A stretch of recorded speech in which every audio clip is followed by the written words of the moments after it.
Okay, and finally, new rule. Someone must tell the usual suspects on the far left that the saying is, when you're in a hole, stop digging, not keep digging.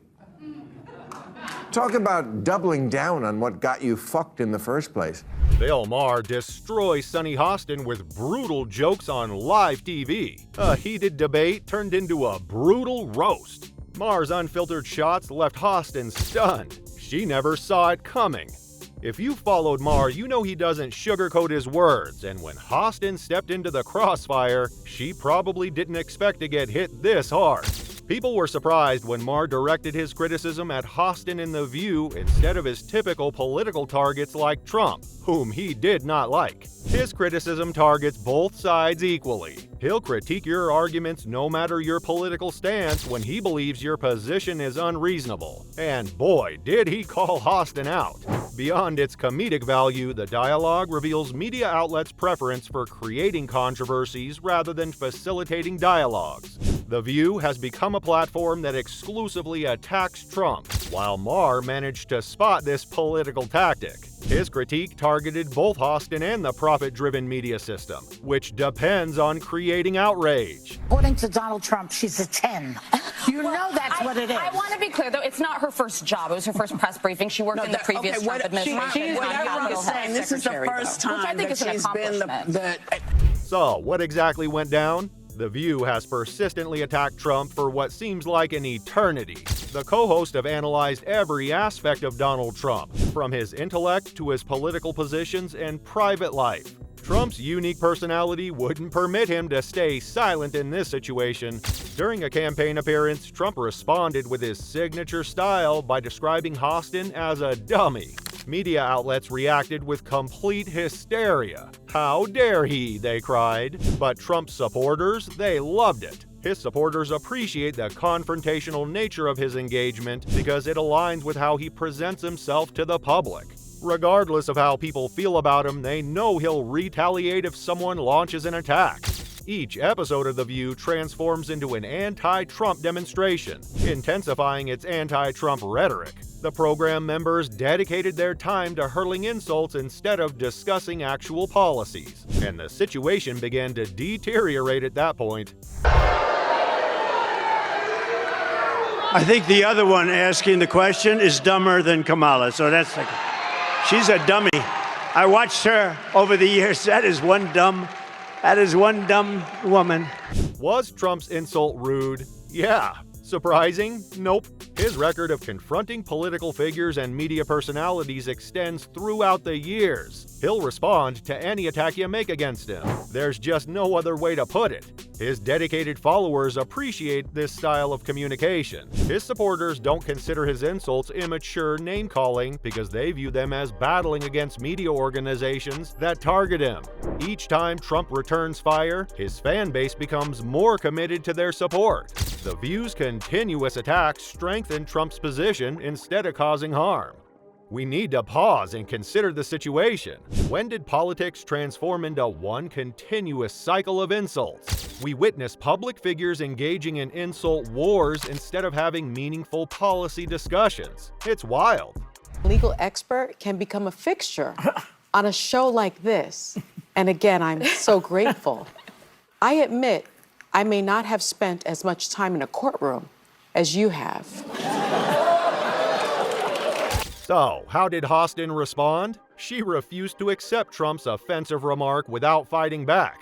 She launched a counterattack by revealing his legal problems and citing the Department of Justice. Hostin presented her argument by suggesting Trump feared her because she understood legal matters. Trump's legal problems have strengthened his position rather than damage his political prospects, as his opponents intended. His supporters have shown increased loyalty after these developments rather than losing support. The supporters believe this evidence shows Trump is facing unjust discrimination from political figures. Hostin may have inadvertently caused Trump to receive more support from his loyal supporters through her attempts to discredit him. Her "I am the legal expert" approach failed to impress. Maher immediately exposed the weaknesses in her position by demonstrating that her ethical position lacked the strength she presumed it did. But you say it's not a Me Too case. It is not a Me Too case. I mean, I wasn't assaulted. I wasn't attacked or worse, or blackmailed. They tried to shove me in the Me Too box to further their own agenda. And first of all, I didn't want any part of that because... That's not what she's saying now. She's talking about he was bigger and blocking the way. It's all the Me Too buzzwords. She said there was a power imbalance of power, for sure. My hands were shaking so hard. She said she blacked out. Blacked out? This is where things got interesting.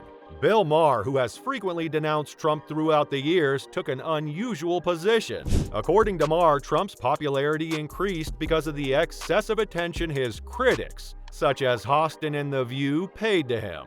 Maher believes that The View's exaggerated criticism of Trump functions as a support mechanism rather than an effective method of tearing him down. Maher remains fearless when confronting situations that make people uncomfortable, as he did with this subject. The media fails to present Trump as a multidimensional politician who possesses complexities because they usually depict him as an exaggerated villain through simplistic coverage. He didn't assert that Trump was uncrushable, but suggested that the existing criticism methods were inadequate. Through his intervention, Maher exposed the growing dissension among liberals. Several left-wing activists view Trump as an existential threat, but Maher opposes their extreme opposition to him because he sees it as unproductive. The growing difference between these two groups has become more noticeable recently. Maher recognized the absurdity of the segment, so he pointed out to The View their excessive focus on Donald Trump. He launched his punchlines without restraint, which stunned the audience. Watching The View attack Trump is like watching a bad reality show that doesn't know when to end. Like, guys, we get it, you don't like him. Maybe try a different storyline, Maher joked. He also took aim at Hostin's self-proclaimed legal expertise, saying, "Oh, please, Sonny, if Trump had to answer to you, he'd probably just settle out of boredom." Whoa, did Maher really just say that? If you're enjoying this showdown, hit like, subscribe, and drop a comment, because it's only getting crazier from here. Maher then pointed out that The View's relentless attacks are actually helping Trump. At this point, Trump should be paying The View for all the exposure, he quipped. Instead of hurting him, they're practically giving him free campaign ads. That we must be aware of social injustices. But words and so migrate. Why is that a bad thing? It's not a bad thing, and originally that was absolutely a great thing. Alert to injustice, who's not for that? But words do migrate. Now, I'll use any term you want to call it the super far left, but don't tell me the left or maybe the super far right. Well, he's talking about the left. Well, then okay, but we talked about that. I mean, I think we agree about the danger of the super far right, and I can't say it enough. During the conversation, Maher noted that Hostin failed to apply consistent methods when analyzing the Stormy Daniels legal matter against Trump. He asked why Hostin didn't analyze the changing statements made by Daniels and why she did not explore these inconsistencies. The forthright observation silenced everyone in the room. The practice of double standards in media coverage has become common, but Maher delivered his assessment with particular strength. Hostin applies scrutiny to issues that support her arguments, but disregards inconvenient facts that undermine them, according to Maher's assessment. When people fail to maintain intellectual consistency, their credibility suffers permanent damage. The audience reaction was telling. They reacted differently to Maher's truthful speech, with some people applauding him, yet others becoming uneasy. People can easily criticize Donald Trump from their comfortable positions, yet fail to extend the same scrutiny to their own critics.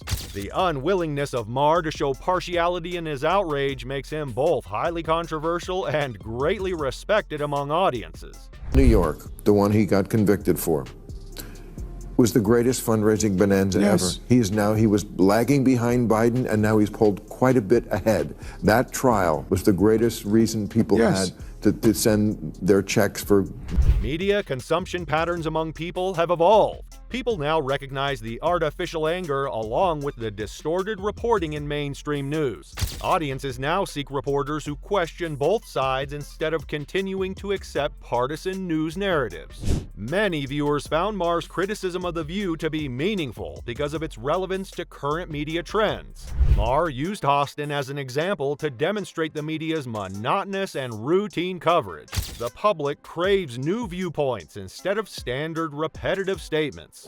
The growing media skepticism among audiences forces news outlets to find new ways to adapt. The public trust in network news has diminished, while citizens seek thoughtful discussions with balanced perspectives. Did Maher go too far or just speak the truth? Thanks for watching. Hit like, subscribe, and comment below.